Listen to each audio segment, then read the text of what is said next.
fact that he did that. Streaming back up. All right. Yeah, that's probably good. I actually like Phantom Menace. Well, we'll have to agree to disagree.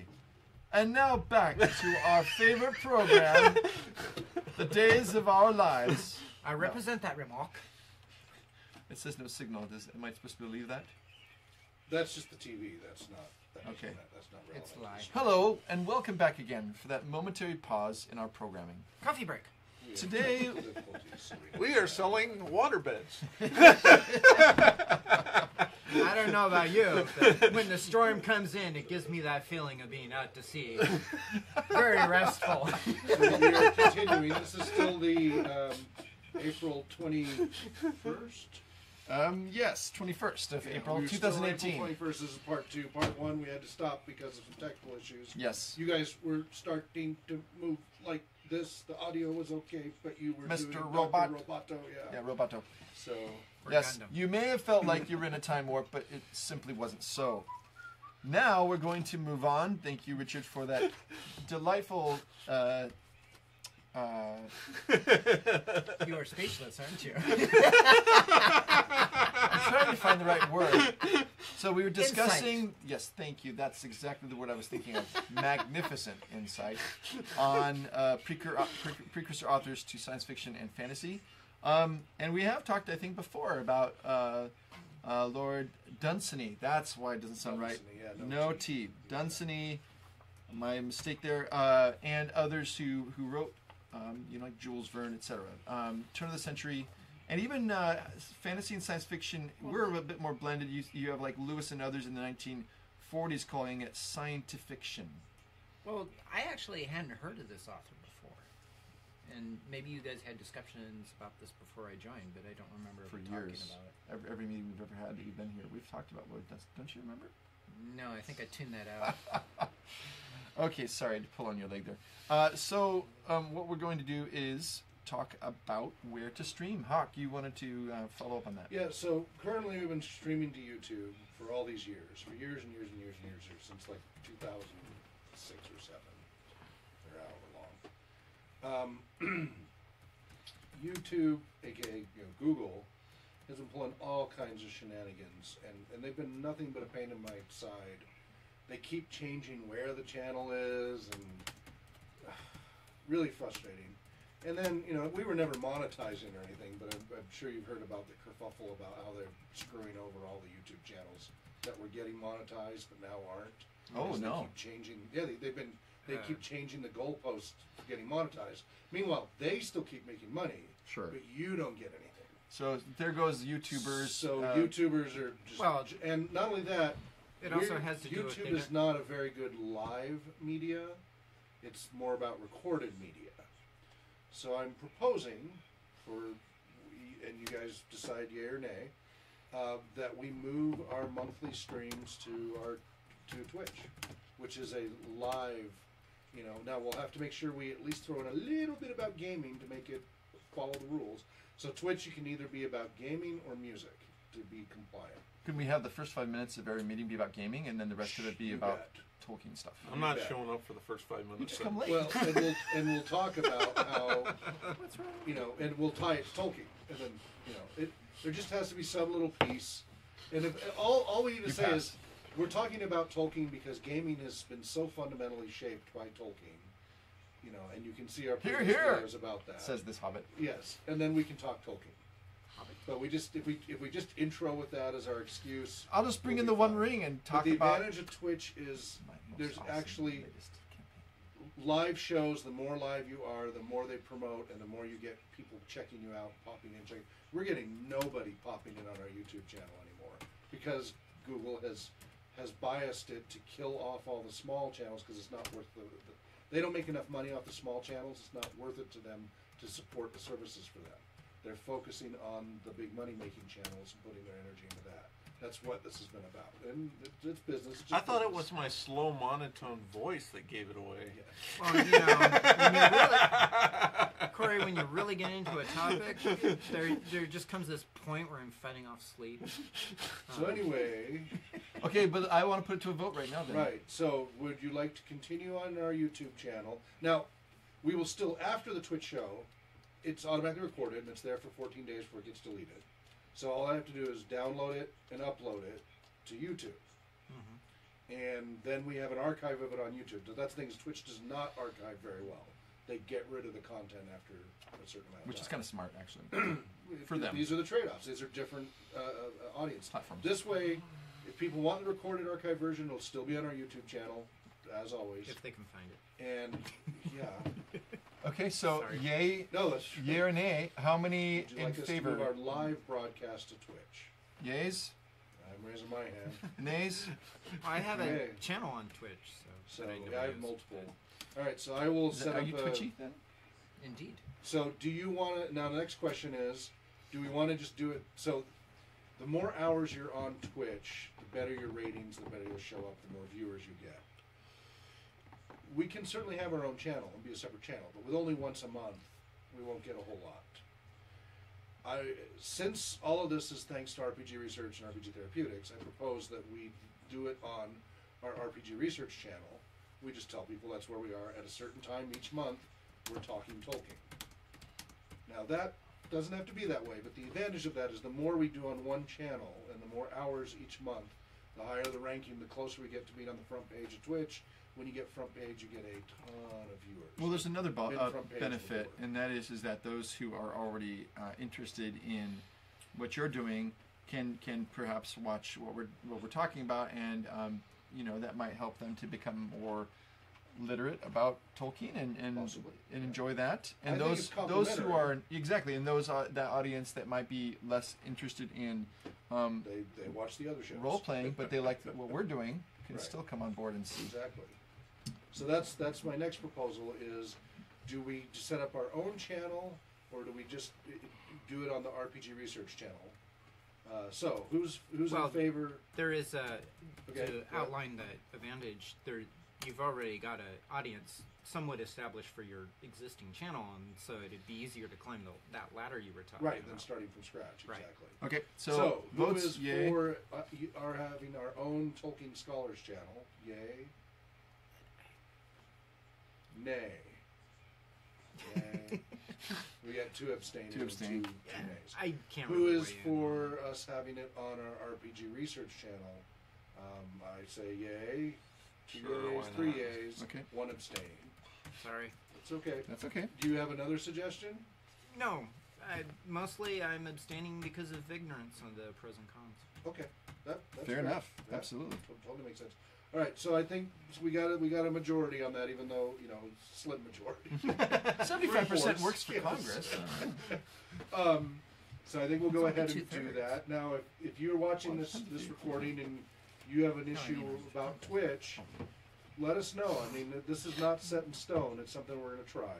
But I would like to try next month streaming, next month forward, streaming on the RPG Research Twitch channel and see how that does to try to get some live interactive. Twitch has worked really hard to make the interaction between Right. viewers and broadcasters work. Yeah. Sounds really great. And We could I've use got, so we have our Sunday show, Heroes of the Mist, for RPG Research, which we've got a team of 12 people on that. We've got, we just need some technicians now, and then we're ready to go. We're launching that May 6th. But we've been doing the tech tests every Sunday from 6 to 10. We do other RPG Research status update broadcasts. We've been running our game sessions on Mondays when we evaluate new games, about 2 games a night. We've been running those on our Twitch channel, so it'll fit in nicely. If we can get where we're streaming something 7 days a week, that'll really improve our numbers over time. So, and that will be at twitch.tv/RPG Research. And I will update the website and links and social networks and all that to reflect Is that that. your testimony? I move that we read letter 150 Great, and then move on to Valaquenta if we want to do a little bit of that. wonderful. My motion seconded. I second it. I abstain. I guess we're doing Robert's rules on everything now. I know, right? I started it. It's all like. I blame Yeah. Corey. Is it just me, or is it a tad chilly in here? It's just you. You. Okay. I'm kind of cold, but You're a t-shirt. I'm You're in coat. Arundel the Mariner, so I'm used to flying my ship over the ocean. Well, I thought you were just cold-blooded. Oh boy. We won't even go there. Why? It's so much fun. Well, I'm looking for my copy of Tolkien. Don't know why, but my legs are just a tad chilly. Oh, it didn't back it up. Huh. That's interesting. Oh well. We're gonna have to get your old school hard copy. Okay. Hawk, can I grab it? All of those, they're all back over there. Don't look to your left. That's all They're the at the Tolkien left. stuff over there. To your left more. Go around the throne. I keep feel like the going. turtle on the There. logo program in the 80s. Wait, left 30 degrees. Left and That up 30 whole degrees. bookshelf of Tolkien stuff. Left and up Getting 30 warmer, degrees. warmer, There. blazing hot. Or you're looking for letters, right? Yes. Oh, I have that. Oh! You're looking for Silmarillion's though. Silmarillion's on that shelf there at the very Well, you far might as well- opposite you. Found it. That's the paper one, and there's a hardcover on the second shelf all the way towards the end. Excellent. Away from you. Excellent. So, Dun, dun, dun. And do you have letters? I have Yes, he letters does. right here. All right. Is that what you want to start Mike? with? Yes, please. Okay. Yeah, so that we keep to our commitment to There's a false direction to read one of his letters at least every time. Excellent. So if you want to, fearless leader, you may. Just a moment. I can. What number? Go for it, Corey. What Number number? 150. 150. Feckless. Where's that Feckless? Feckless? Feckless. Do you know what Feckless is? No freckles? Not freckleless. Feckless. I think. Without a care. There you go. I've heard the term. I've never actually heard it defined. Like really uncareful, just reckless is a close. Hmm. It's close to it, but I think feckless is. We're talking about 150. even beyond that. Like Letter you'd be 150, reckless not and a page little 150. worried about what you're I know, doing, but I'm. and just feckless, just over the top. I don't know. What's the literal Comes definition? after 149, Corey. I'm fine. I'm just It's teasing an you. itty bitty one. All right. Thank Maybe he's goodness. stuck in the short note. Lacking initiative or strength of character, irresponsible. Yeah, it's a really core thing. Are we sure we want to read it? It doesn't make a whole lot of sense. Yes. We Yes. can I discuss regret that I have not yet any copy to send in for the appendices. I'm sorry. It's from a letter to Alan and Unwin, September the 18th, 1954. I regret that I have not yet any copy to send in for the appendices. All I can say is that I will do my best to produce this before the end of the month. My trouble is indecision and in conflicting advice. In selection from the too abundant matter, I have spent much ineffectual time on the attempt to satisfy the unfortunate promises of Volume 1, page 8. The index has proceeded in rough form as far as the middle of Volume 2. The alphabets, reduced to simplest form, will need blocks. A map of Gondor area is perhaps the most urgent. I am hoping to get my son Christopher to produce one from my drafts as soon as possible. Which he did. So that's the end of 150. Okay. Short but sweet and to the point. Do the next one? Or? Any comments on that anybody want to make? Seems kind of straightforward. Well, I think it's kind of nice that it mentions Christopher. He's hoping that his son can make a map. So obviously he felt that while he illustrated some things that Christopher's ability with maps was better. Or he just like what I remember of the maps drawn by Tolkien was they were kind of, I guess, abstract. They weren't very. They were more Polished. artistic and less cartographic. Oh, go ahead. And also he mentions alphabets. So he's talking about the languages there, and I think he's talking about the the dwarves. dwarven think- runes there At the end of the Lord of the Rings. Yeah. I think this next one's worth reading a little bit because it's going to tie in a little bit with what we're going to read in that he references legends. Sweet. So shall I go ahead with that? Yes, please. All right. Excuse me. Letter 151. From a letter to Hugh Brogan, 18th September 1954. If you want my opinion, a part of the fascination of The Lord of the Rings consists in the vistas of yet more legend and history to which this work does not contain a full clue. For the present, we had better leave it at that. If there is a fault in the work which I myself clearly perceive, it is that I have perhaps overweighted Part 1 too much with attempts to depict the setting and historical background in the course of the narrative. Of course, in actual fact, this background already exists, that is written, and was written first. But I could not get it published in chronological order until and unless a public could be found for the mixture of Elvish and Númenórean legend with the hobbits. Say that last sentence again, please. But I could not get it published in chronological order until and unless a public could be found for the mixture of Elvish and Númenórean legend with the hobbits. So what he's saying is that the appendices, which I always think is hilarious because they're incredibly large and well, he wanted the Silmarillion to be bundled up front. Right. He did that first. And the compromise eventually later was the appendices. Right. Corey, what were you going to say?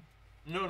I just thought it's interesting that the appendices, when I was a kid and I read The Lord of the Rings the first time around and I didn't understand half of it, and then I got to the end of the book and here he has like the families of the elves and everything at the end, and it's like, oh man, this is hefty amount of information to know for the rest of the book. I mean, it's good to know, but it wasn't easy to like.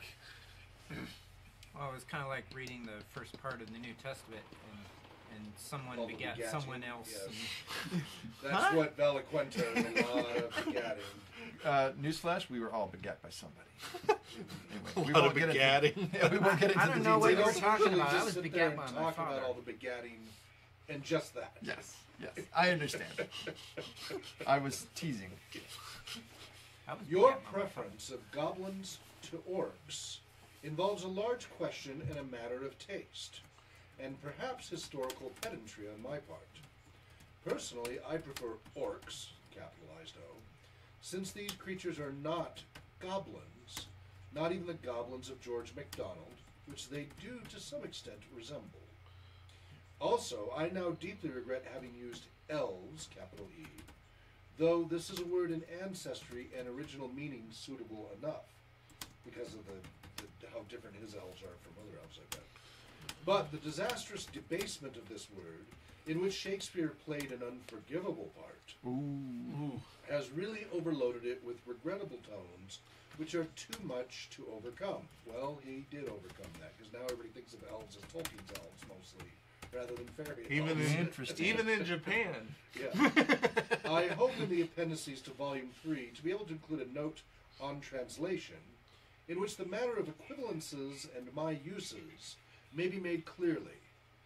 My difficulty has been that, since I have tried to present a kind of legendary history of a forgotten epic, all the specific terms were in a foreign language, and no precise equivalents exist in English. I am more than grateful to you for one thing. Apart from one line in the Manchester Guardian, no one else has yet even referred to the fact that there are any verses in the book, or I think not.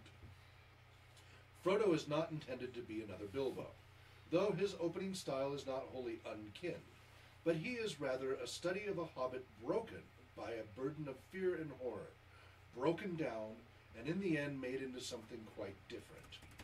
None of the hobbits come out in pure Shire fashion. They wouldn't. But you have got Samwise Gamgee, or Gamgee. So he was still calling him Samwise Gamgee. I'm feeling Gamwitchy Or today. Gamgee. I need a Middle Earth Gamwich. is just archaic English for, oh my You don't goodness. drop any eaves. Okay, this one I can't do. Speaking of translation issues, Middle Earth is just archaic English for, and then there's like ancient character. Medeangard. Yeah, Looks almost It's like Beowulf. It's yeah, Medeangard. yeah. Old English. No, It looks like Middle Earth. Nordkopf Zetven. It's not even close. The inhabited world of men, Midgard. Yeah. It lay then as it does. In fact, just as it does, round and inescapable. That is partly the point. The new situation, established at the beginning of the Third Age, leads on eventually and inevitably to ordinary history, and we here see the process culminating. If you or I, or any of the mortal men or hobbits of Frodo's day, had set out over sea, west, we should, as now, eventually have come back as now to our starting point. Gone was the mythological time when Valinor, or Valamar, the land of the Valar gods, if you will, existed physically in the uttermost west, or the Eldaic, elvish, immortal Isle of Eressëa, or the great Isle of Westerness, Numenor Atlantis. After the downfall of Numenor and its destruction, all this was removed from the physical world and not reachable by material means. Only the Eldar, or High Elves, could still sail thither, forsaking time and mortality, but never returning. Very many thanks for remembering the aging professor and bracing him up with your letter. I know 21/dash is a frightful price, but don't forget... 21 pounds. I would assume. There's no pound symbol, he just has 21 Well, if it's slash dash, what that Yeah. means is that'd be shillings and pence. So the three, Okay. so pounds, shillings, and pence. So that's a lot of money back then. Yeah. Is a frightful price, but don't forget that I have to sell an awful lot before the ghastly expenses are paid off. The fact that I get not a halfpenny until that is done does not matter so much as this. If enough are sold, I may be able to publish more. So add to your great kindness in inducing such as you can to beg, borrow, or steal a guinea rather than a copy. Paper was pretty. Pictures are far too expensive, even if I had sufficient skill to do them and cut out artist fees. I tried, but alas, can only draw very imperfectly what I can and not what I see. The wrapper is all that survived of 3 separate designs I made, one for each part. Part 1 was to have been all black with red and gold letters and 3 opposing rings. Narya red, Vilya blue, Nenya white. There's a footnote, number 1. None your business. Yeah. But it was reduced. Sorry. And the lovely, I thought, facsimiles of the 3 burned pages of the Book of Mazarbul also vanished, so that folk could have the thing at the trifling cost of 21/pound! Exclamation mark. Yikes. End of line, and then there's a footnote, number 1. A footnote. End Uh-oh. of line. Dun, dun, dun. Is that it? The footnote, it's a lengthy footnote. Tolkien made 2 finished designs for the Fellowship of the Ring, both of which survive. In that referred to here, the ruling ring surrounded by the fiery letters of its, I think we talked about this last episode, Last time. and the red ring Narya above it were represented exactly as in the other design, which was adopted and which is still seen in enlarged form on the jackets of the 3-volume hardback and paperback editions published by Allen and Unwin. But in the design referred to here, there appeared below to the left and right the white ring Nenya and the blue ring Vilya, with their gems turned towards the ruling ring in the center.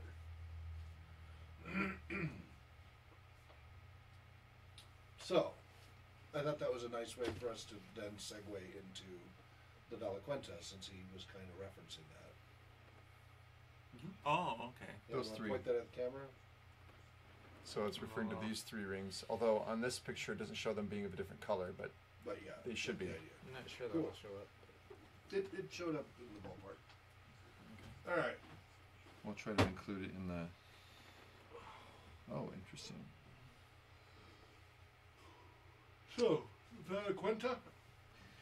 Yeah, sounds good. It's about 2:38, so we can read a little bit of that. Yep. Shall we just kind of go around? Yep. Corey? Reading round. Apparently, Corey volunteers for tribute. Thank What? You. Thank you, Corey. For tribute. You may begin. At least I want to stick up for my sister. Unlike you. Okay. Read Valaquenta. In the beginning, Eru, the one who in the Elvish tongue is named Iluvatar, made the Ainur. of his thought, and they made a great music before him. In this music, the world was begun.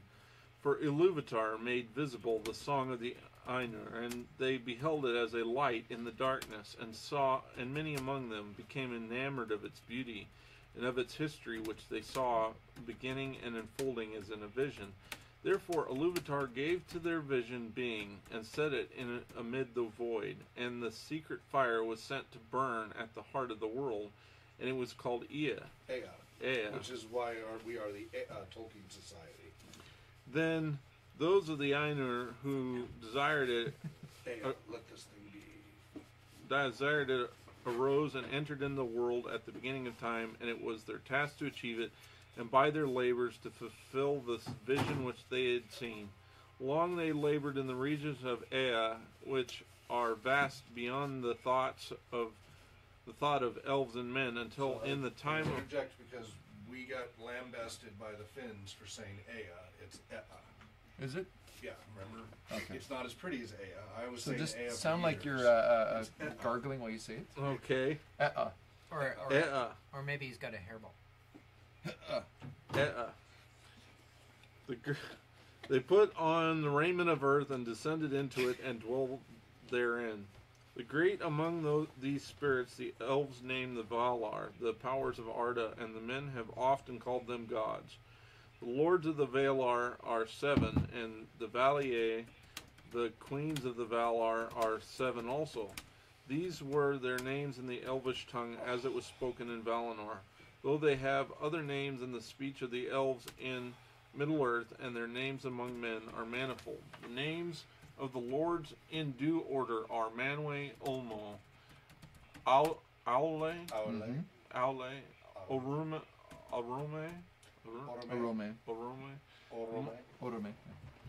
Mondos, Lorien, and Tolkis. And the names of the queens are Varda, Yavanna, Nienna, Este, Vare, Vanna, and Nessa. Melkor is counted no longer among the Valar, and his name is not spoken upon the earth. I think this is kind of interesting, because they say his name is not spoken, and yet here we have a written recording that the elves had on hand. So when did they not speak Melkor's name? Did they just run around calling him the Dark One all their lives? Is that what they did? No, the nameless one. He who shall not be named, of course. This is where it began. Well, he was called Morgoth. He wasn't called Melkor after a time. True. So maybe that's what That they're could be getting one at. of the ways. Yep. Or that the Valar never spoke his name, but the elves did. Well, the elves spoke of Morgoth once he changed When to they were Morgoth. created, Iluvatar especially initially gave him a name, Yeah. which is kind of what that is talking about. And then everybody else decided that he didn't deserve it anymore. Right, because he was Morgoth. So maybe was the no longer Melkor. maybe And the he got Valar shoved down into the abyss. maybe the Valar didn't share it with the elves right away. I think it's maybe very. that's It's interesting if I can make a Star Wars reference, Uh-oh. a non-controversial one. I am disappointed in you. Good luck with that. go ahead. Anyways. So it reminds me of that line where Luke chides Obi-Wan. He says, "Ben, you told me that my father died," and Ben says, "He did in a fashion." It was Right. true from a certain point From of a view. certain point of view, right? And I think in a way you see that with Melkor and Morgoth. You could say Melkor was no more, in the sense of the way because all of these Valar are basically servants of Iluvatar. Well, he was no longer a servant, and because he had this rival claim to power and desire, then he is now Morgoth. But I don't know if that's the intent of what it's saying here. In order to lose your name, don't you have to fall into a volcano? No, you could just have the record of your name be lost, right? Of course you can. Never mind. I won't do this. No volcanoes. Carry on, or pass the book. Either way. Well, Sorry. do you want to read about Manwë? I'd love to. Do you want to listen to me butcher these names? No, he can. It's up to you. If you don't want It's to, always but- challenge by choice. Do rotate it around. Yep. do you want to read Sure. Manwë? I'll read my way. Oh, Okay. Brian volunteers for trivia. Okay. Manwë and Melkor were brethren in the thought of Iluvatar. The mightiest of those Ainur who came into the world was in his beginning Melkor. But Manwë is dearest to Iluvatar and understands most clearly his purposes. He was appointed to be in the fullness of time the first of all kings, lord of the realm of Arda and ruler of all that dwell therein. In Arda his delight is in the winds and the clouds, and in all the regions of the air. From the heights to the depths, from the utmost borders of the vale of Arda to the breezes that blow in the grass. Sulimo, he is surnamed, Lord of the breath of Arda. All swift birds, strong of wings, he loves, and they come and go at his bidding. So, I just think it's interesting because, obviously in the Christian worldview, when God breathed into that dirt clod, Adam became a soul because of the spirit that was breathed in him, and the word spirit is usually talked about as a wind.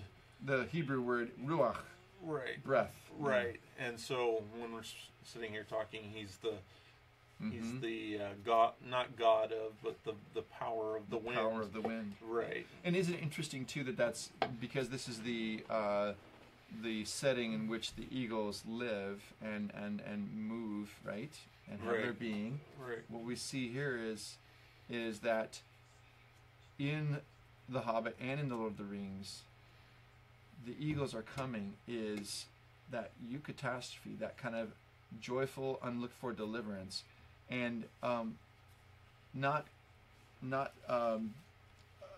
kind of clearly spelled out, but really in a sense, Manwë. There is still the sense in which the eagles, at the bidding of Manwë, there is a connection there where they still have a sense of where they're needed, and they help. Well, right, because his area is that of the air, and since the birds are of the air, they're within his realm, so to say. Do you think that possibly if the eagles had picked up the ring and transported it directly to Mount Doom, like some people criticize, wouldn't that have contaminated Manwë? No, I don't think it would contaminate him, but it's an interesting question because again, it's the question is, what is the role of the Valar? And it seems like when you look at the Third Age, by that point they've really retreated because if they get too involved, it actually overthrows the land, and you have like in the First Age you have Valyrian kind of. Ilúvatar handed down the prime directive of non-interference with developing civilization. Well, I think it was after. Well, not exactly. I mean, because they did interfere for a while. I mean, obviously we talk about Gunlin and so forth, but once they broke the world in defeating Morgoth, then it seems like they retreated for the most part. They send messengers, but they wait. They hold back. Right. So they might send the Istari, and those wizards will help, supposedly. But then even when you have then the two of their servants, Saruman and Gandalf, and then Saruman imprisons Gandalf on the top of Orthanc. What is it? It's an eagle that rescues him. Right, but at the very end of when Morgoth's spirit is like a cloud. You mean Sauron or Morgoth? Sauron. Sorry, Sauron's like a cloud that is blown away by the wind. Is the way it's described. Wow, and I think that's really we good. forget that the power of the West is still in force. It's just not in the way, not in the same way that it was before. So the eagles are in a sense the manifestation of, or the symbol of, that judgment, but also that deliverance, because you have the eagle-shaped cloud when the people of when you have the kings, the rebel kings of Numenor wanting to go and conquer Valinor. We have actually this eagle-shaped cloud showing that they're going to be, all those ships are going to be, devastated or all that. Oh, I forgot about that. Yeah, that's interesting. Right. Okay, well, I'll read just a little more, and then if you want to read, this is, maybe you can get to Ulmo, your buddy, if you want to. My buddy. Yeah, I don't know. With Manwë dwells Varda, Lady of the Stars, who knows all the regions of Ea. Too great is her beauty to be declared in the words of men or of elves, for the light of Ilúvatar lives still in her face. In this, of course, is referred to Frodo when he holds up Elbereth Gilthoniel. Right. Elbereth is another name for Varda. So. Well, which is interesting because obviously in the older days, to refer to heaven, because when we think of the sky, we usually think of like there's a separation because of the atmosphere, but here Varda is the way that not pagans, but before the discovery of the atmosphere, there was, Pre-scientific. Pre-scientific was the idea that the stars and the sky were connected to one another. Right. And usually in the modern mind, we want to separate them, right? Saying that the stars are actually farther beyond the sky, but here they're married. Right, they're married. That's interesting, isn't it? The light of Iluvatar lives still in her face. In light is her power and her joy. Out of the deeps of Ea, she came to the aid of Manwe. From Melkor she knew from before the making of the music and rejected him, and he hated her and feared her more than all others whom Eru made. Manwe and Varda are seldom parted, and they remain in Valinor. Their halls are above the everlasting snow upon Oyolose, the uttermost tower of Tanaquetel, tallest of all the mountains upon earth. When Manwe there ascends his throne and looks forth, if Varda is beside him, he sees further than all other eyes, through mist and through darkness and over the leagues of the sea. And if Manwe is with her, Varda hears more clearly than all other ears the sound of voices that cry from east to west, from the hills and the valleys, and from the dark places that Melkor has made upon earth. And there again, it's about breath. It's about, a voice requires breath. Well, actually, Interesting. Varda and Manwe are empowering each other to give them abilities that they don't have parted. That's, you know what? And that reminds me of in the Lord of the Rings, you have Frodo goes, when they're by that waterfall, he goes up and there's Amon Hen and Amon La, and one is the hill of seeing, and one is the hill of hearing. And on one of those magical seats, whatever, you can actually see far away, and the other you can hear from far away. And I wonder if that's kind of a reference back to this. I don't know. But to think, because she's essentially light and seeing are connected. Yes. And then breath breath and and wind and voice are connected. And which is interesting that kingship is connected to the breath and to the wind, not to light. Maybe because of the power of wind. Well, because remember, he names the elves speakers because he believes that separates us from. Honestly, I think that's what Tolkien feels that separates us from the animals, is that makes us so, and I will use the word godlike. So where is that put a dragon, which is a form of a beast and yet has speech? And yet has speech, which is why it's so out of normal. Right. Because we're different from animals because we can articulate ourselves. It's a twisting made by Morgoth. Well, there you go. The word, but the naming, the speech, the ability to speak is. I'm taking it maybe too far philosophically, but there's an abstraction, there's an ability. I don't deny that animals can communicate. I just don't think they communicate in the way that human beings do on a level that that Tolkien, I think, understood very clearly, being a philologist. And I think that's when you talk about breath or speaking or the word. Well, the understanding was that humankind was separate from everything else, unlike evolution, which tells us that we're a bunch of amoebas glued together. Right. Well, and I wonder if this helps us then to glimpse why Manwe is connected to the air or to wind, because and this whole spirit and breath thing, because a king, in a sense, he's the highest of all the Valar or whatever. He is a king, right? A king is known by his command, and so it's his voice. It's recognizable. Right. His authority comes by his spoken word. Exactly. Right. Yep. He speaks, and it's so.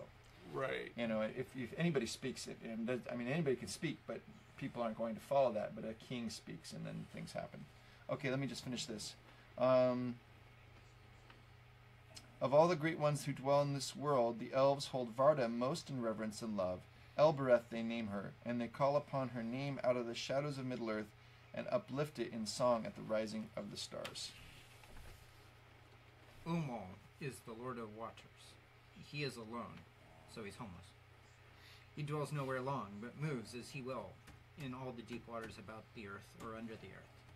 He is next to might in Manwe, and before Valinor was made, he was closest to him in friendship. But therefore he went seldom to the councils of the Valar, unless great matters were in debate. For he kept all Arda in thought, and he had no need of any resting place. Moreover, he does not love to walk upon land, and will seldom clothe himself in a body, after the manner of his peers. For the children of Iro beheld him, they were filled with great dread, for the arising of the king of the sea was terrible as a mounting wave that strides the land. So, kind of like a tsunami, or a tidal wave. Yeah, that would be kind of That'd scary. be kind of scary, frightening. Yeah. Strides to the land with dark helm foam crusted, and raiment of mail shimmering from silver done into shadows of green. The trumpets of Manwë were loud, but Ulmo's voice is deep as the deeps of the ocean, which only he has seen. So. Well, Dun. if you think about, the deeps of the sea. Yeah. How do I even put that? Well, we have That's- a name for the deeps of the sea. We call it the abyssal plain. But again, going back to the pre-scientific thing, it's like what Lewis said about science fiction, which kind of goes back to full circle your thing about the precursors. He said before, like once you actually know every little thing about Mars, you can't have this kind of, in a sense, metaphysical journey to Mars and saying, oh, wow, in a sense, science fiction, as he saw it, was of other worlds, not defined or confined by what we know, but rather defined by what we don't know, and what that can the insights that can give us about our own world, our own lives, etc.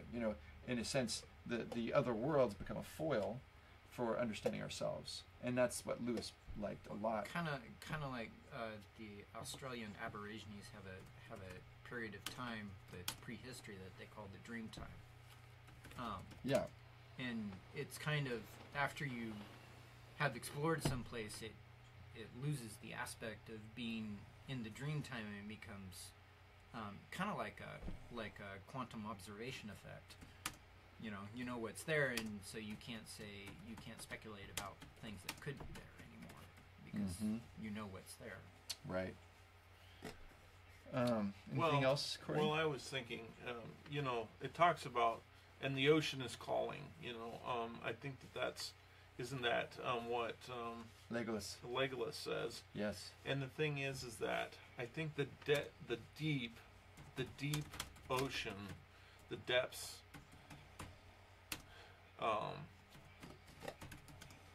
There's a restlessness that comes with the waves of the ocean, and there's a depth, and the depths are so great that there's a mystery to them.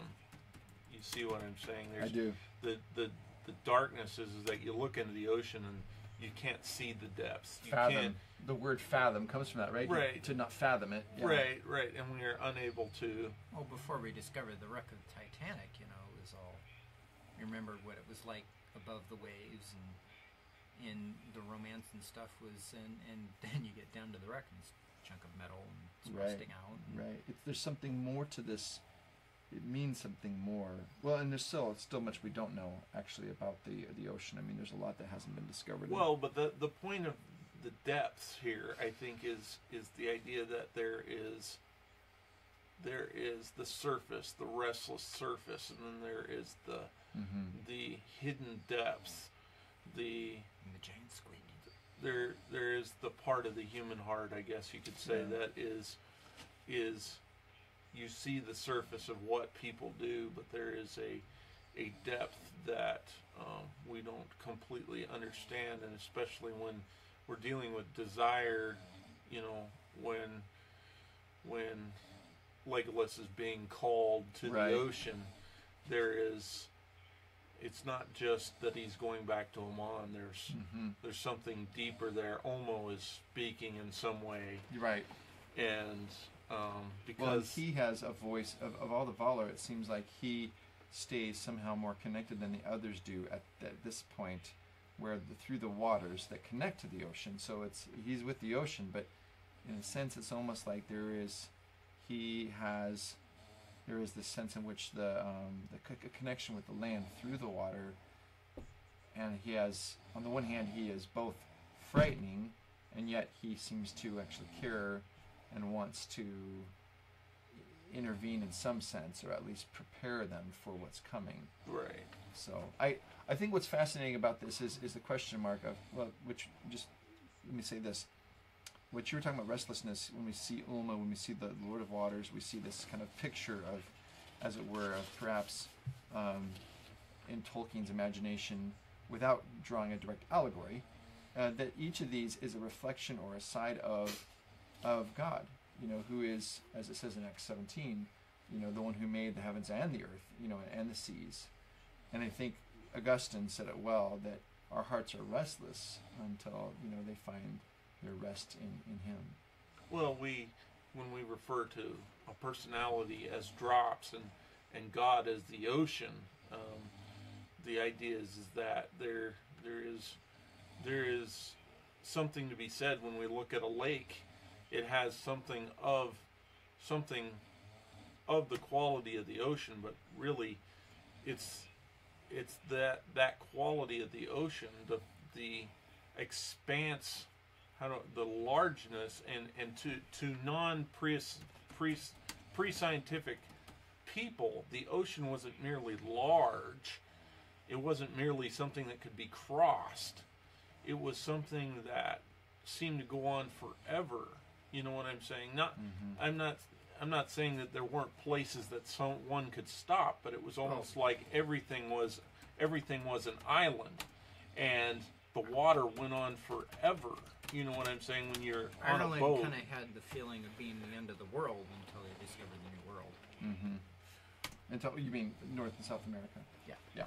Right, and I guess what I'm saying is the ocean is so large that it almost seems like there's no limits to its largeness, and so there is kind of a sense of approaching something beyond our understanding. Well, larger than ourselves. I mean, beyond our ability to comprehend. Right, or fully comprehend. Right. Because obviously we can understand what water is and so on and so forth. Right, and we're comprehensive of that. Mm-hmm. I don't know how to explain that. I know. I think these are. It's just hard to describe. Hard to describe. I think that's interesting. Well, it is 3:00 now, and Hawk, we're gonna wrapping up the meeting here. Okay. So at this point, the next meeting, we'll continue on with the Vela Cuenta. So thanks everybody for helping to read. The next meeting is actually Saturday, May 19th, will be the third Saturday. However, I will be gone. I'll be whitewater rafting the Spokane River. Nice. So when's your funeral? The next day. So anyway, but we can stick with that date. Is that works for everybody else? And I'll just ask somebody else, maybe Chris Cooperstein or somebody can Great. do the secretarial work for me. If there's any last comments, say it now. Otherwise, we'll talk in May and carry on from there. Anyone? Bueller. Now remember, next month we're going to be on twitch.tv/RPG Research, Saturday Pacific time from 1 p.m. to 3 p.m. We will be updating our website and at TolkienScholars.org and our Twitter feed and such to remind people and also meet up. So remember, that's where it will be. Wherever it may be well. Namaste. Namaste.